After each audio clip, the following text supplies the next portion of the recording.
Olá, pessoal. Então, agora nós vamos já para o artigo 347. Ele está nesse capítulo 9, que trata das providências preliminares e do saneamento.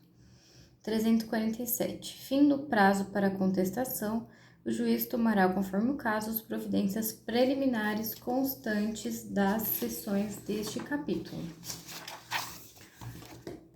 Aí a seção 1, da não incidência dos efeitos da revelia. Se o réu não contestar a ação, o juiz, verificada a inocorrência do efeito da revelia previsto no artigo 344, ordenará que o autor especifique as provas que pretenda produzir, se ainda não as tiver indicado. Então, se não ocorreu os fatos da revelia, pede para especificar as provas. E o artigo 349, ao réu revel, será lícita a produção de provas contrapostas às alegações do autor, desde que se faça representar nos autos a tempo de praticar os atos processuais indispensáveis a essa produção. Então, o réu revel pode produzir provas, desde que ele seja representado nos autos a tempo de praticar os atos processuais indispensáveis a essa produção. A seção 2 fala do fato impeditivo, modificativo ou extintivo do direito do autor. 350.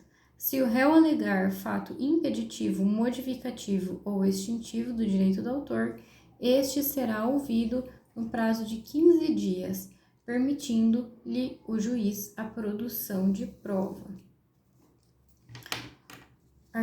A seção 3ª fala das alegações do réu. Se o réu alegar qualquer das matérias enumeradas no 337, o juiz determinará a oitiva do autor no prazo de 15 dias, permitindo-lhe a produção de prova. Então, lendo o 350 e o 351, se o réu alegar fato impeditivo, modificativo ou extintivo, ou ainda alegar qualquer das matérias do 337, o juiz deve determinar a oitiva do autor no prazo de 15 dias.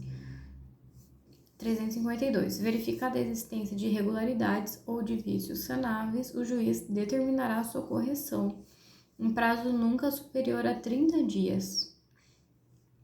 353. Cumpridas as providências preliminares ou não havendo necessidade delas, o juiz proferirá julgamento conforme o estado do processo, observando o que dispõe o capítulo 10º.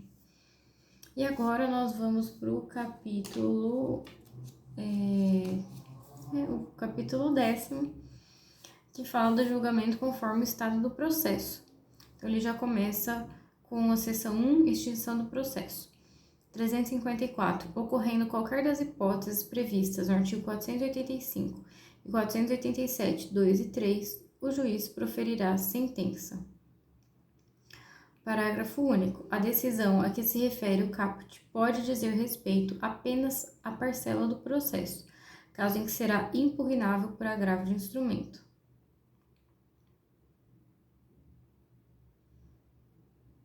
Então, nesse caso, vamos ver qual que é o artigo 485 e 487, 2 e 3, que está aqui nessa apostila mesmo.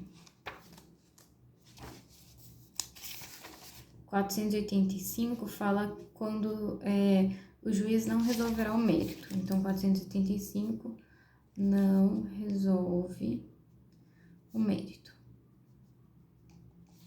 E o 487, 2 e 3, fala sobre decidir de ofício a requerimento sobre a ocorrência de decadência ou prescrição. Então, decadência, prescrição é o inciso 2, o 487, e 3 é na homologação de transação, reconhecimento da procedência do pedido, renúncia, etc. Mas eu vou colocar aqui, depois, quando chegar, a gente lê certinho. Mas aqui é para uma síntese para a gente lembrar. Então, vou colocar a homologação. Então, ocorrendo qualquer das hipóteses previstas no artigo 485, que é quando o juiz não resolve o mérito, e 487, 2 e 3, que é decadência, prescrição e homologação, o juiz proferirá a sentença. Parágrafo único. A decisão a que se refere o caput pode dizer respeito a apenas parcela do processo, caso em que será impugnável por agravo de instrumento. Já li, desculpa. Agora sim, a seção 2. Julgamento antecipado do mérito.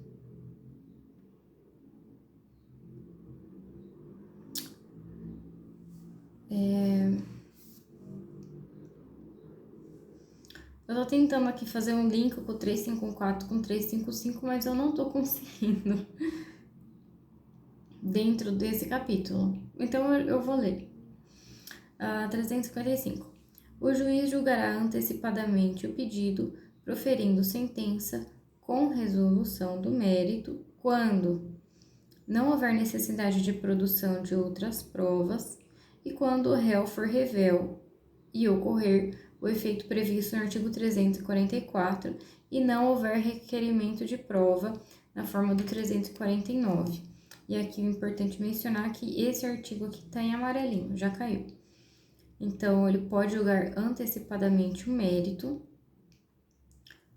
com resolução, antecipadamente o pedido com resolução do mérito, quando não houver necessidade de produção de provas e quando o réu for revel e não houver requerimento de provas. Então, envolve provas. Agora, vamos ver o julgamento antecipado parcial do mérito. O 355 fala julgamento antecipado, 356, julgamento antecipado parcial. Aí, 356, também tá amarelinho. O juiz decidirá parcialmente o mérito quando um ou mais dos pedidos formulados ou parcela deles, mostrar-se incontroverso e que estiver em condições de imediato julgamento na forma do 355. E aqui eu coloquei que, não coloquei o artigo, mas deve ser da instrução 39. Eu coloquei aqui, aplicam-se ao processo do trabalho as normas do 356, parágrafo 1 a 4 do CPC, que regem o julgamento antecipado parcial do mérito, cabendo recurso ordinário de imediato da sentença, não é agravo de instrumento, diferente, do Código de Processo Civil, aqui é recurso ordinário. Parágrafo 1º.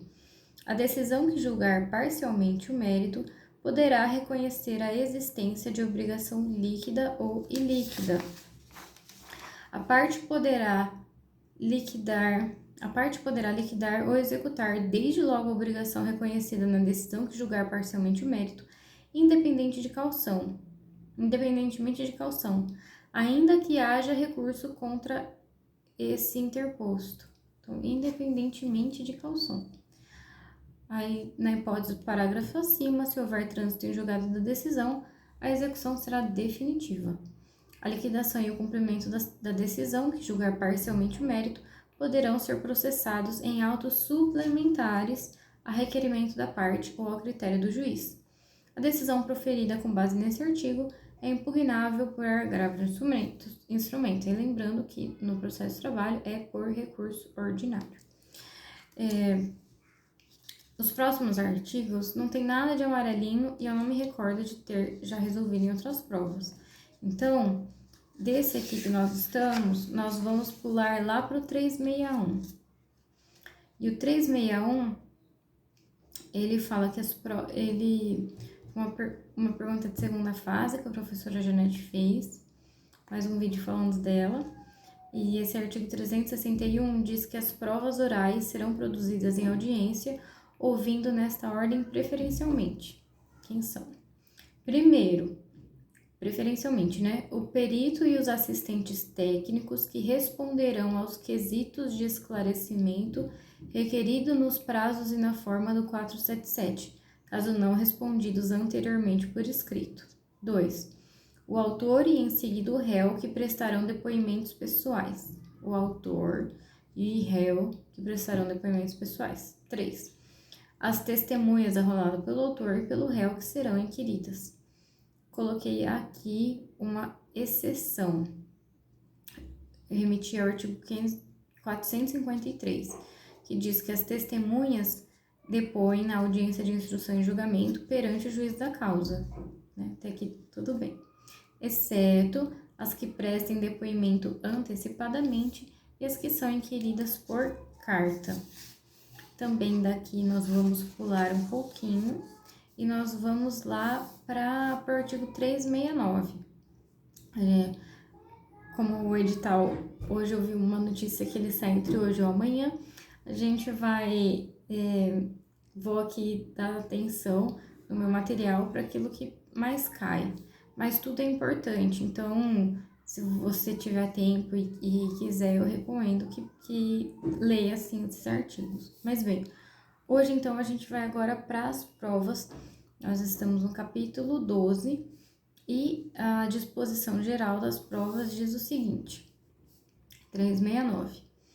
As partes têm o direito de empregar todos os meios legais, bem como os moralmente legítimos, ainda que não especificados neste Código, para provar a verdade dos fatos em que se funda o pedido ou a defesa e influir eficazmente na convicção do juiz. Então, as partes têm o direito de empregar todos os meios legais, além daqueles moralmente legítimos, mesmo que não estejam especificados nesse Código. E, então, para poder provar a verdade dos fatos e influir eficazmente na convicção do juiz. Então, as partes, elas devem conseguir, né, influir. Para isso que servem as provas, né, devem conseguir influir eficazmente na convicção do juiz. 370. Caberá ao juiz, de ofício, ou a requerimento da parte, determinar as provas necessárias ao julgamento do mérito. E você sabe que eu acho que esse artigo aqui caiu no MPT? Enfim, desculpa, uma observação. Esse 369, 370, 372 estão aqui amarelinhos, já caíram. Mas eu acho que caiu esse 370 no MPT e eu errei. Porque eu esqueci que o juiz poderia de ofício determinar as provas necessárias. Eu achava que ele iria estar sendo parcial. Mas aqui, ó, de acordo com 370, cabe ao juiz, de ofício ou a requerimento, determinar as provas necessárias ao julgamento do mérito. Parágrafo único. O juiz indeferirá, em decisão fundamentada, as diligências inúteis ou meramente protelatórias. 371. O juiz apreciará a prova constante dos autos, independentemente do sujeito a que tiver promovido, e indicará na decisão as razões de formação de seu convencimento. Então, aqui o juiz, a convicção fundamentada. Ele precisa indicar quais são as razões da formação do seu... Não é livre convencimento, ele tem aqui que indicar quais são as razões da formação do seu convencimento. De acordo com 371, e também ele é importante porque ele fala da imparcialidade, no sentido de que as provas ele vai analisar independente de quem a produziu. 372. O juiz poderá admitir a utilização da prova produzida em outro processo, atribuindo-lhe o valor que considerar adequado, observado o contraditório. Aqui ele não dá o nome, e eu acho que não tem um tópico específico sobre isso, é sobre a prova emprestada. A prova emprestada, ela é um tópico também bem importante.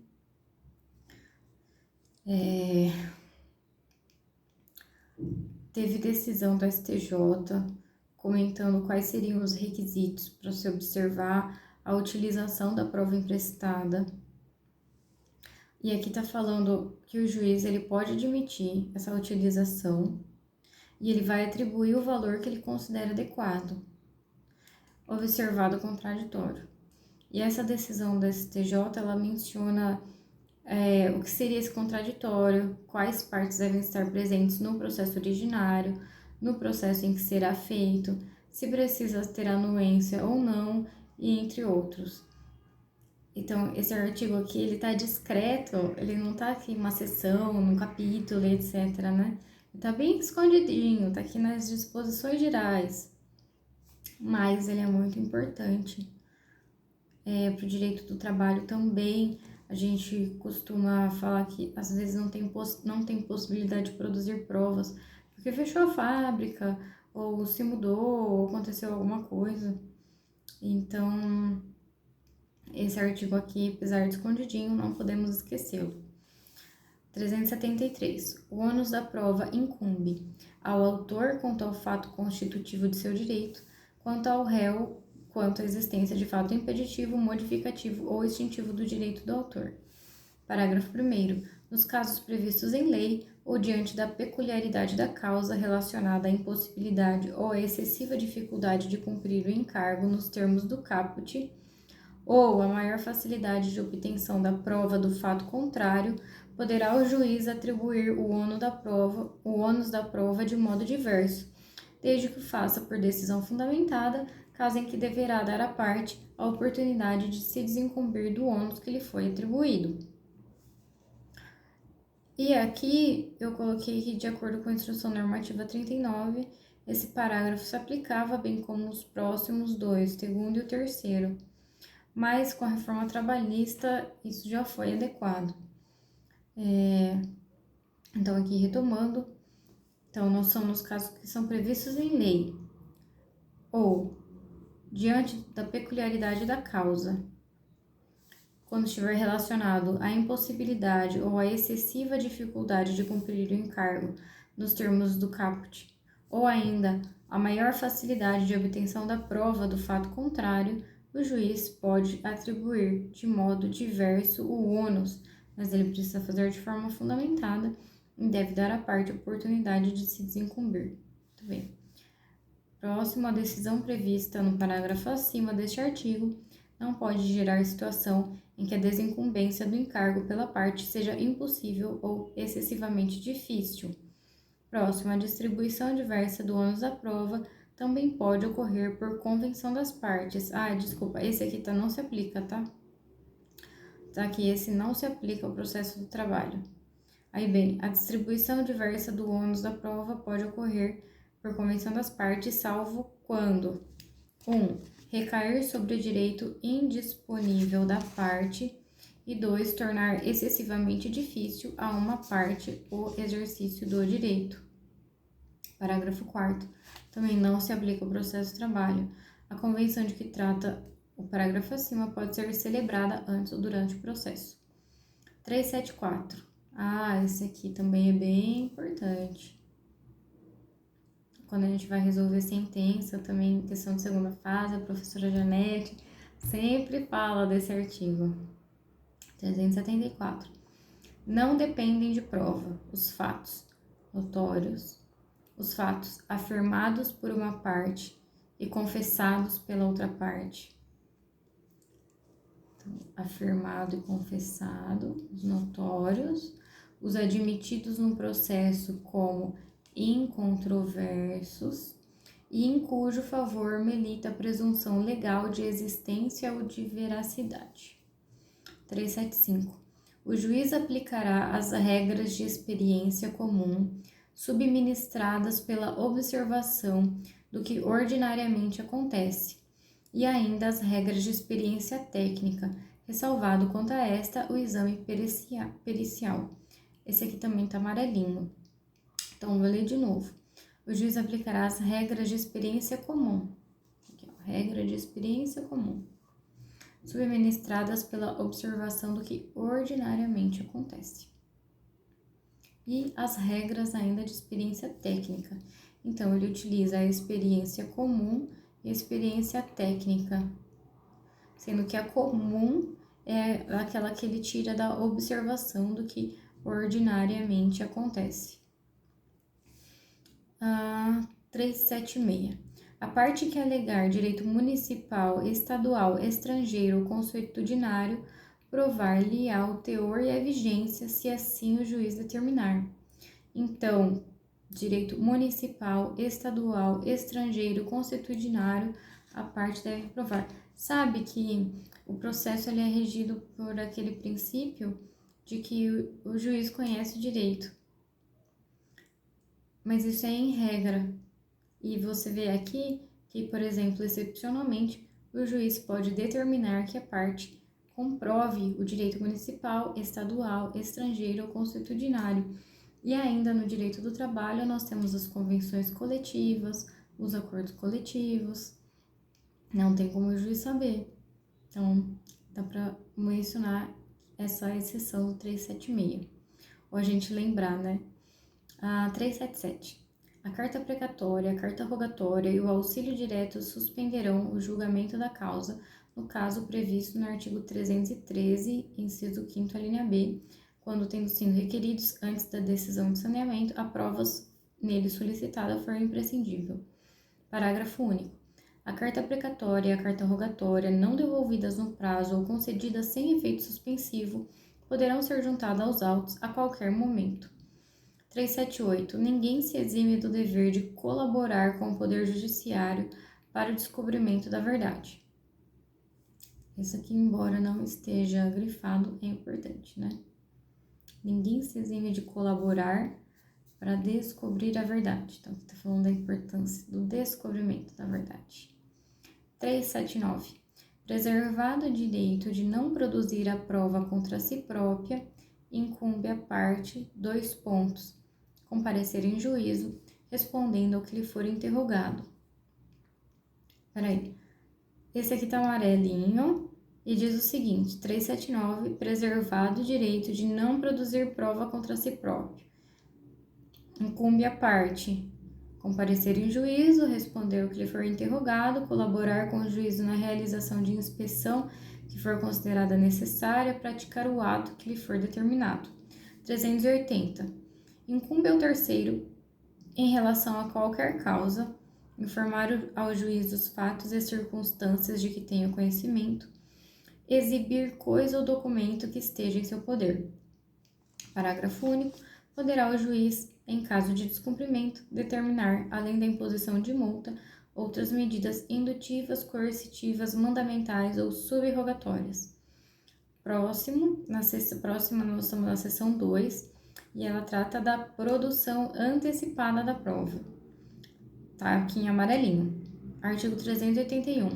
A produção antecipada da prova será admitida nos casos em que, haja fundado receio de que venha a tornar-se impossível ou muito difícil a verificação de certos fatos na pendência da ação. 2. A prova a ser produzida seja suscetível de viabilizar a autocomposição ou outro meio adequado de solução de conflito. 3. Prévio conhecimento dos fatos possa justificar ou evitar o ajuizamento de ação. Então, se nós estivermos com receio de que fique muito impossível comprovar o fato, se for ajudar uma autocomposição e se ainda justificar ou evitar o ajuizamento de ação. Parágrafo 1º. O arrolamento de bens observará o disposto nessa seção quando tiver por finalidade apenas a realização de documentação e não a prática de atos de apreensão. Parágrafo 2º. A produção antecipada da prova é da competência do juízo do foro, onde esta deve ser produzida, ou no fórum do domicílio do réu. Então, onde a prova vai ser produzida ou do réu. A produção antecipada da prova não previne a competência do juízo para a ação que venha a ser proposta. O juízo estadual tem competência para a produção antecipada de prova requerida em face da União, de entidade autárquica ou de empresa pública federal, se na localidade não houver vara federal. Aplica-se o disposto nessa seção àquele que pretender justificar a existência de algum fato ou relação jurídica para simples documento e sem caráter contencioso que exporá em petição circunstanciada a sua intenção. Na petição, o requerente 382. Na petição, o requerente apresentará as razões que justificam a necessidade de antecipação da prova e mencionará com precisão os fatos sobre os quais a prova há de recair. Parágrafo 1º. O juiz determinará de ofício ou a requerimento da parte a citação de interessados na produção da prova ou no fato a ser provado, salvo se inexistir caráter contencioso. Então, o juiz pode de ofício ou a requerimento citar os interessados, exceto se não tiver caráter contencioso. O juiz não se pronunciará sobre a ocorrência ou inocorrência do fato, nem sobre a respectiva consequência jurídica. Os interessados poderão requerer a produção de prova, qualquer prova, no mesmo procedimento, desde que relacionada ao mesmo fato, salvo se a produção conjunta acarretar excessiva demora. Neste procedimento, não se admitirá defesa ou recurso, salvo contra a decisão que indeferir totalmente a produção da prova pleiteada pelo requerente originário. Os autos permanecerão em cartório durante 1 mês para a extração de cópia e certidão dos interessados. Fim do prazo, os autos serão entregues ao promovente da medida. Muito bem. Em razão da prova que está se aproximando, eu estou em dúvida aqui se eu dei os próximos de depoimento pessoal, porque não tem nenhuma... Não vou ler, tá? Não tem nenhum amarelinho nem nada. Então, desse 383, a gente vai lá para o 389, que é da confissão. 389. A confissão judicial ou extrajudicial, quando a parte admite a verdade de fato contrário ao seu interesse e favorável ao do adversário. Então, aqui a confissão, olha, pode ser judicial ou extrajudicial. E quando a parte admite a verdade de fato, a confissão judicial ou extrajudicial, quando a parte admite a verdade de fato contrária ao seu interesse e favorável ao do adversário. Então, tem que ser o fato, né? Precisa ser contrário ao seu interesse e favorável ao do adversário.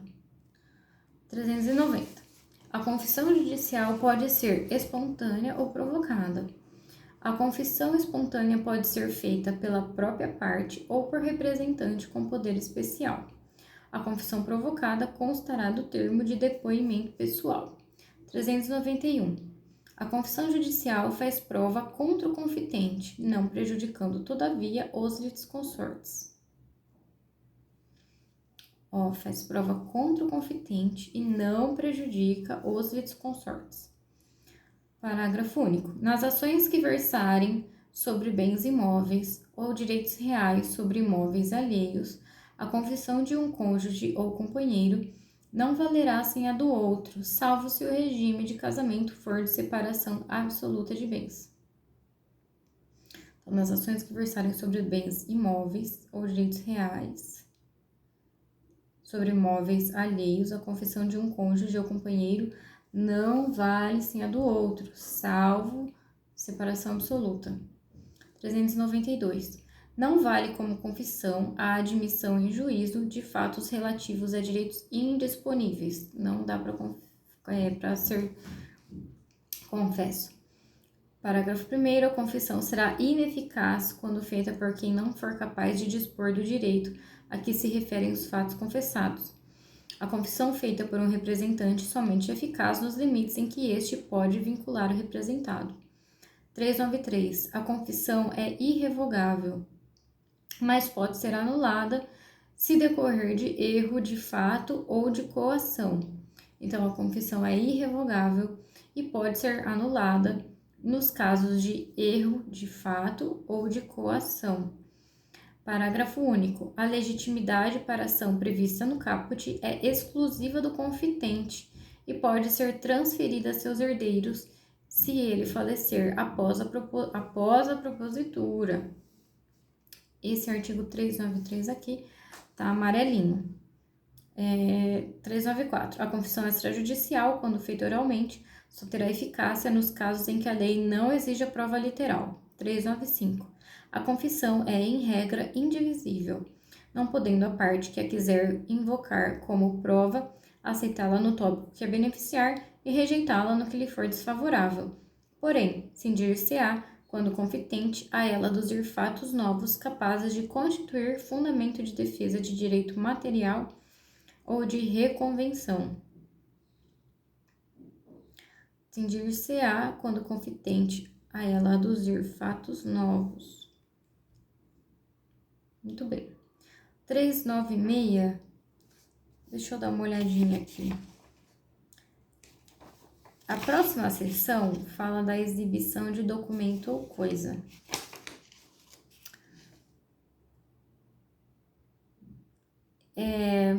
Tem aqui uma parte, o 404 está amarelinho.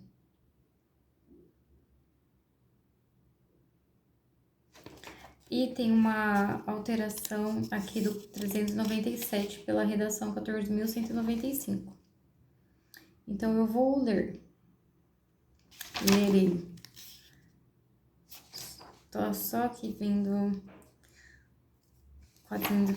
os próximos aqui, também são importantes. Depois, a gente, da exibição do documento, entra na prova documental. A prova documental já começa aqui com muitos amarelinhos, depois vai diminuindo.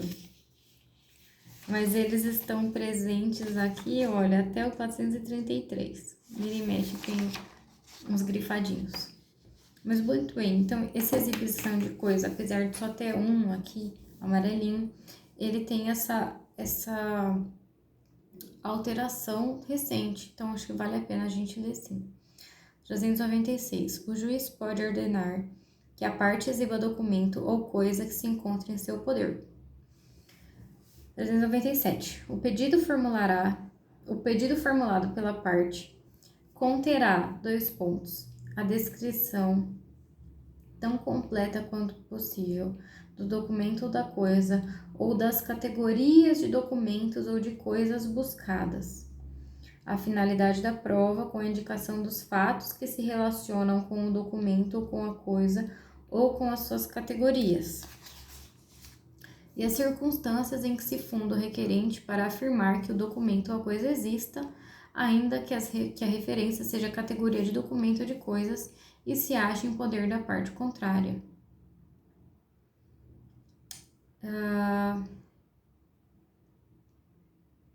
389. O requerido dará sua resposta nos 5 dias subsequentes à sua intimação.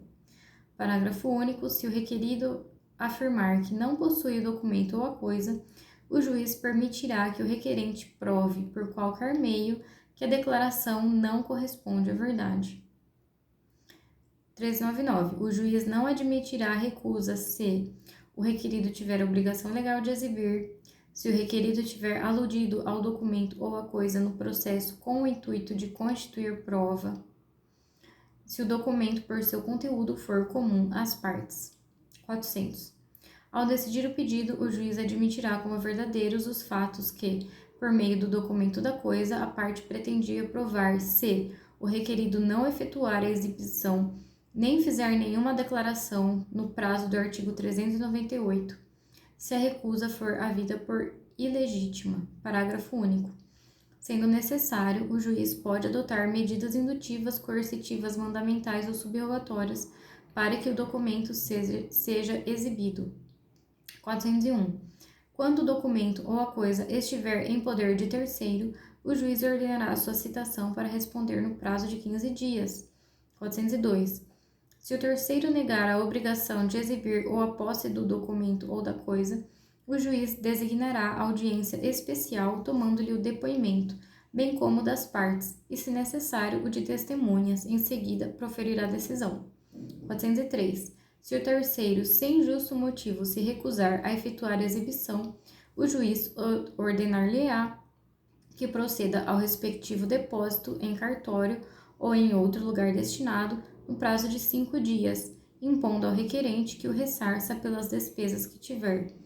Parágrafo único. Se o terceiro descumprir a ordem, o juiz expedirá mandado de apreensão, requisitando, se necessário, força policial, sem prejuízo da responsabilidade por crime de desobediência, pagamento de multa e outras medidas indutivas, coercitivas, mandamentais ou subrogatórias necessárias para assegurar a efetivação da decisão. 404. A parte e o terceiro se escusam de exibir em juízo o documento ou a coisa se concernente a... esse tá amarelo. Esse aqui tá amarelinho. A parte e o terceiro se escusam de exibir em juízo o documento ou a coisa se concernente a negócios da própria vida da família, se sua apresentação puder violar dever de honra, se sua publicidade redundar em desonra à parte ou a terceiro, bem como a seus parentes consanguíneos ou afins, até o terceiro grau, ou lhes representar perigo de ação penal, se sua exibição acarretar a divulgação de fatos a cujo respeito por estado ou profissão devam guardar segredo, se subsistirem outros motivos graves que, segundo o prudente arbítrio do juiz, justifique a recusa da exibição, este aqui em especial, né, esse inciso aqui tá grifado, então se subsistir outro motivo que, segundo o prudente arbítrio do juiz, justifique a recusa, e se houver disposição legal que justifique a recusa da exibição. Parágrafo único. Se os motivos de que tratam os incisos 1º a 6º disserem respeito a apenas uma parcela do documento, a parte o terceiro exibirá a outra em cartório, para dela ser extraída a cópia reprográfica de tudo sendo lavrado auto circunstanciado. Aí, bom, a próxima seção trata da prova documental. E esse aqui que eu vi, né, que tem, ele vai até o 429, a força probante dos documentos. A gente começa, na verdade, né, a seção é a seção da prova documental. E aí, ele já começa em uma subseção, que é da força probante dos documentos, que vai do 405 ao 429. Olha, tem bastante coisa que fala da força probante dos documentos. E daí, depois, né, depois da força probante, vem a arguição de falsidade, que é quando ele não vai ter a força probante. E depois vem a produção da prova documental em si, e em seguida, quais são os documentos eletrônicos. Deixa eu ver aqui mais. Documentos eletrônicos.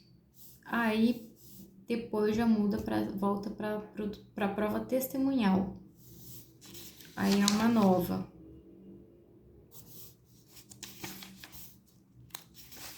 E aí para um pouco de cair, que aqui não tem mais marcação no meu material. Não tem nenhum amarelinho. Então, os amarelinhos aqui vão mais ou menos até o 447. Não direto, né? Vão aparecendo aos poucos. Mas pelo que eu me recorde, nas provas de magistratura costumam cair mais essa parte que a gente estava vendo até agora há pouco, né? Aqui começa a diminuir um pouco as questões. Mas aqui a gente tem um combo, só para me desmentir. Começando então na força probante dos documentos, tá aqui amarelinho do 405 ao 408, que vou ler. O documento público faz prova não só da sua formação, mas também dos fatos que o escrivão, o chefe de secretaria, o tabelião ou servidor declarar que ocorreram em sua presença. 406. Quando a lei exigir instrumento público como da substância do ato, nenhuma prova, por mais especial que seja, pode suprir-lhe a falta. 407. O documento feito por oficial público incompetente ou sem observância das formalidades legais, sendo subscrito pelas partes, tem a mesma eficácia probatória do documento particular. 408. As declarações constantes do documento particular escrito e assinado ou somente assinado presumem-se verdadeiras em relação ao signatário. Parágrafo único. Quando, todavia, contiver declaração de ciência de determinado fato, o documento particular prova a ciência, mas não o fato em si, incumbindo o ônus de prová-lo ao interessado em sua veracidade. Então, quando ele tiver essa declaração de ciência de um fato, o documento prova a ciência, mas não o fato em si.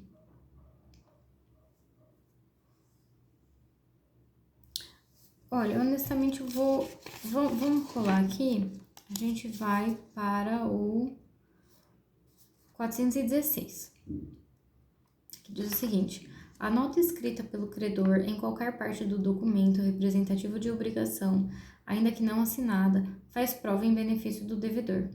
Parágrafo único. Aplica-se essa regra tanto para o documento que o credor conservar em seu poder, quanto para aquele que se achar em poder do devedor ou de terceiro. Vamos lá para o 425. Fazem a mesma prova que os originais, as certidões textuais de qualquer peça dos autos do protocolo das audiências ou de outro livro a cargo do escrivão ou do chefe de secretaria, se extraídas por ele ou sob sua vigilância e por ele subscritas. 2. Os traslados e as certidões extraídas por oficial público de instrumentos ou documentos lançados em sua nota, as reproduções dos documentos públicos, desde que autenticadas por oficial público ou conferidas em cartório com os respectivos originais, as cópias reprográficas de peças do próprio processo judicial, declaradas autênticas pelo advogado, sob sua responsabilidade pessoal, se não lhes for impugnada a autenticidade, os extratos digitais de bancos de dados públicos e privados, desde que atestado pelo seu emitente, sob as penas da lei que as informações conferem com que constam na origem, as reproduções digitalizadas de qualquer documento público ou particular, quando juntadas aos autos pelos órgãos da Justiça e seus auxiliares, pelo Ministério Público e seus auxiliares, pela Defensoria e seus auxiliares, pelas Procuradorias, pelas repartições públicas em geral e por advogados, salvadas a alegação motivada e fundamentada de adulteração. Parágrafo 1º. Os originais dos documentos digitalizados mencionados no inciso 6º deverão ser preservados pelo seu detentor até o final do prazo para a propositura da ação rescisória. Parágrafo 2º. Tratando-se de cópia digital de título executivo extrajudicial ou de documento relevante à instrução do processo, o juiz poderá determinar seu depósito em cartório ou em secretaria.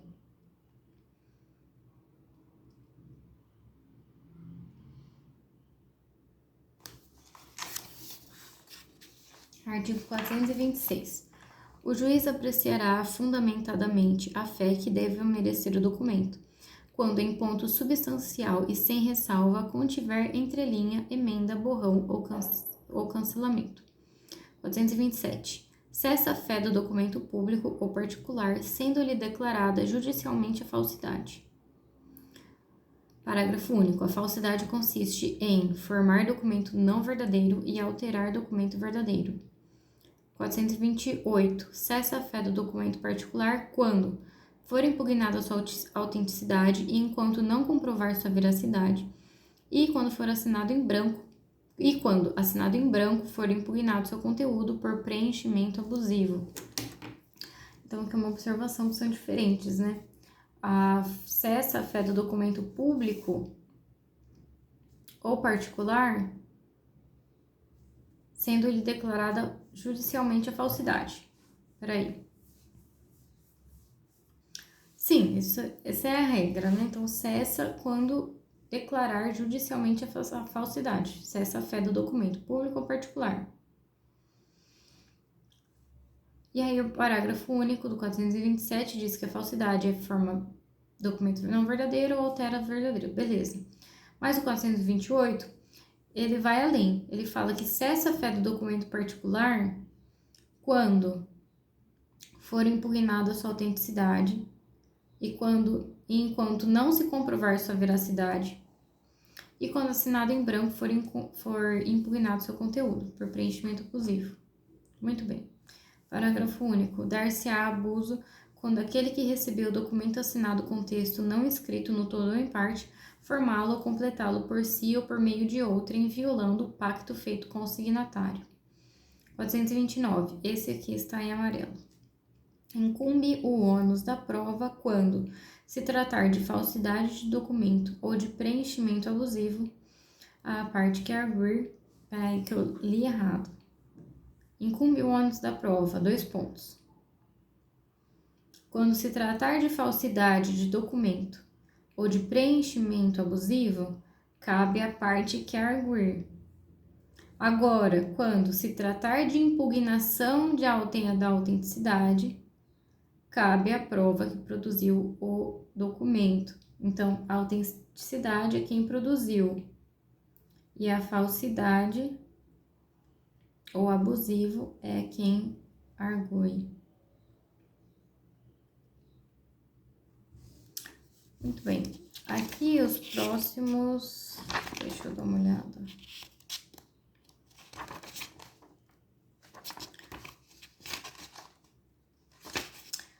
Eu vou ler com vocês a próxima subseção, que é a subseção segunda, que fala da arguição da falsidade. Aqui, olha, tá em amarelinho o artigo 430 e o 433.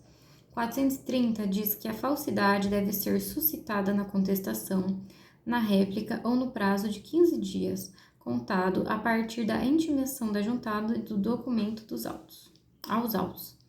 Então, a falsidade vai ser suscitada na contestação, ou na réplica, ou em 15 dias, quando a pessoa for intimada da juntada do documento aos autos. Parágrafo único. Uma vez arguída, a falsidade será resolvida como questão incidental, salvo se a parte requerer que o juiz a decida como questão principal, nos termos do artigo 19, inciso 2. Então, em regra, é incidental, salvo se a parte requerer o contrário.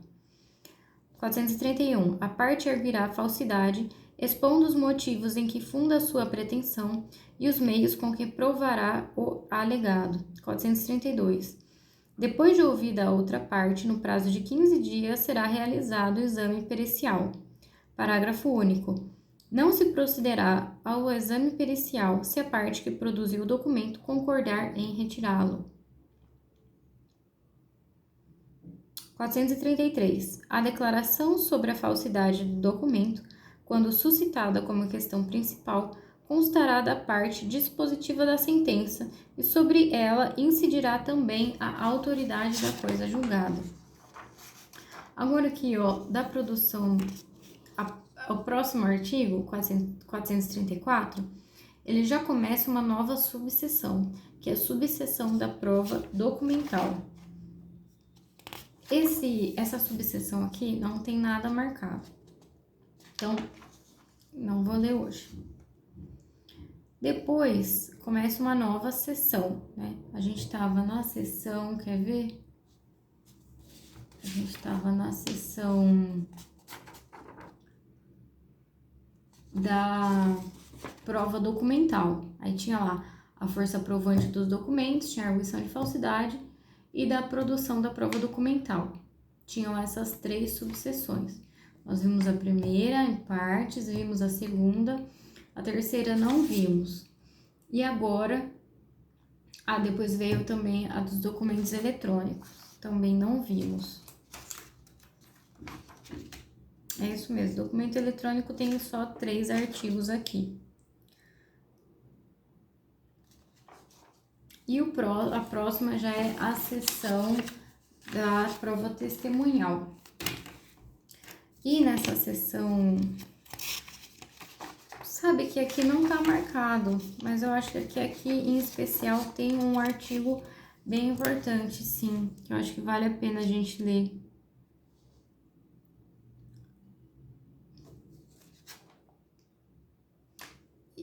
Vou ler sim, tá? Desculpa enrolar aqui com vocês. É que a gente fica vendo qual o custo-benefício. Porque agora daqui pra frente, olha...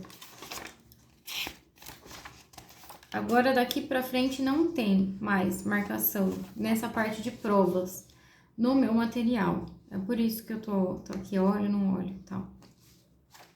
Então, vou ler com vocês aqui essa seção 9ª da prova testemunhal, a subseção da admissibilidade e do valor da prova testemunhal. Então, nós vamos ler agora do artigo 442 ao 449. E depois a gente encerra esse vídeo e depois o próximo a gente vai lá para a sentença. Aí o próximo será outro capítulo, aí vai ser o capítulo 13, e aí nós vamos começar a ler os artigos referentes à sentença e à coisa julgada.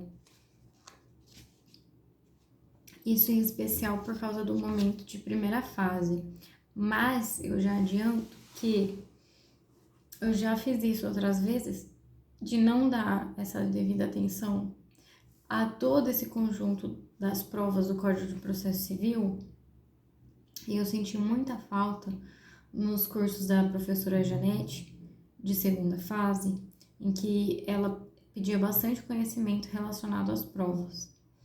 Mas, como o nosso tempo está curto, e a gente tá ainda no 400 e pouco, e já tem bastante vídeo, como não tem nenhuma marcação, por isso tudo, serão esses aqui. Esses serão os últimos desse bloco, e depois a gente começa a sentença. Mas fiz essa ressalva, para quem tiver tempo, que leia. Quem não tiver com o edital aberto, leia. Quem estiver usando para a segunda fase, leia. E é isso, muito bem. Vamos lá, a prova testemunhal. Então, da admissibilidade do valor da prova testemunhal. 442. A prova testemunhal é sempre admissível, não dispondo a lei de modo diverso. 443. O juiz indeferirá a inquirição de testemunhas sobre fatos já provados por documentos. Por isso que eu tô... a professora Janete pediu bastante esses artigos aqui. Vou ler até de novo. Artigo 442. A prova testemunhal é sempre admissível, não dispondo a lei de modo diverso. 443. O juiz vai indeferir a inquirição de testemunhas sobre fatos, já provados por documento ou confissão da parte. Não é segunda fase, em sentença. Sentença. Então, quando tem algo que já foi provado por documento ou por confissão, dependendo do caso concreto, em regra, não precisaria, analisar a testemunha, mas ali, para demonstrar um conhecimento para o examinador ou para corroborar, para demonstrar mais força ainda, como nós estamos decidindo um caso, é importante analisar. Então, mas na vida real e aqui no CPC, olha, o juiz ele pode indeferir a inquirição de testemunhas quando o fato já está comprovado por confissão da parte ou quando já foi comprovado por documento. Isso aqui também até na prática, né? Até no dia a dia, em audiência. Então, se o juiz já verificar que tem um documento, que tem uma confissão, ele pode indeferir a inquirição de testemunha. 2. Que só por documento ou por exame pericial podem ser provados. Então, tem que ter perícia para demonstrar o adicional para demonstrar a procedência do pedido de adicional de insalubridade. Não, que dependendo, às vezes até pode, né? Mas enfim, algum pedido que possa só por exame pericial, então, ou só por documento, o juiz pode indeferir a inquirição da testemunha. 444. Nos casos em que a lei exigir prova escrita da obrigação, é admissível a prova testemunhal quando houver começo de prova por escrito, emanado da parte contra a qual se pretende produzir a prova. Então, nos casos em que a lei exigir prova escrita, é admissível testemunhal. Quando o começo da prova escrita, emanada pela parte contra a qual se pretende produzir a qual. Quando houver começo de prova por escrito, emanado pela parte contra a qual se pretende produzir a prova. 445. Também se admite a prova testemunhal quando o credor não pode ou não podia, moral ou materialmente, obter a prova escrita da obrigação, em casos como de parentesco, de depósito necessário ou de hospedagem em hotel, ou em razão das práticas comerciais do local onde contraídas as obrigações. 446. É lícito a parte provar com testemunhas nos contratos simulados a divergência entre a vontade real e a vontade decretada. Nos contratos em geral, os vícios de consentimento. 447. Podem depor como testemunhas todas as pessoas, exceto as incapazes, as impedidas e as suspeitas. Parágrafo 1º. São incapazes 4 pessoas aqui. O interdito por enfermidade ou deficiência mental, o que é cometido por enfermidade ou retardo mental ao tempo em que ocorreram os fatos, não podia discerni-lo, ou ao tempo em que deva depor, não está habilitado a transmitir as percepções. 3. O que tiver menos de 16 anos. 4. O cego e o surdo, quando a ciência do fato depender do sentido que lhes faltam. Parágrafo 2º. São impedidos. 3 aqui, pessoas. O cônjuge, o companheiro, o ascendente, o descendente, em qualquer grau e colateral, do terceiro grau, de alguma das partes, por consanguinidade ou afinidade, salvo se o exigir o interesse público, ou tratando-se de causa relativa ao estado da pessoa, não se puder obter de outro modo a prova que o juiz repute necessária ao julgamento do mérito. Próximo. É impedido aquele que é parte. Próximo. É impedido aquele que intervém em nome de uma das partes como tutor, representante da pessoa jurídica, o juiz ou advogado e outros que assistam ou tenham assistido às partes. E parágrafo 3º, são suspeitos, 2 aqui, o inimigo da parte ou seu amigo íntimo e o que tiver interesse no litígio. Parágrafo 4º, esse tá amarelinho, diz que, sendo necessário, pode o juiz admitir o depoimento das testemunhas menores, impedidas ou suspeitas.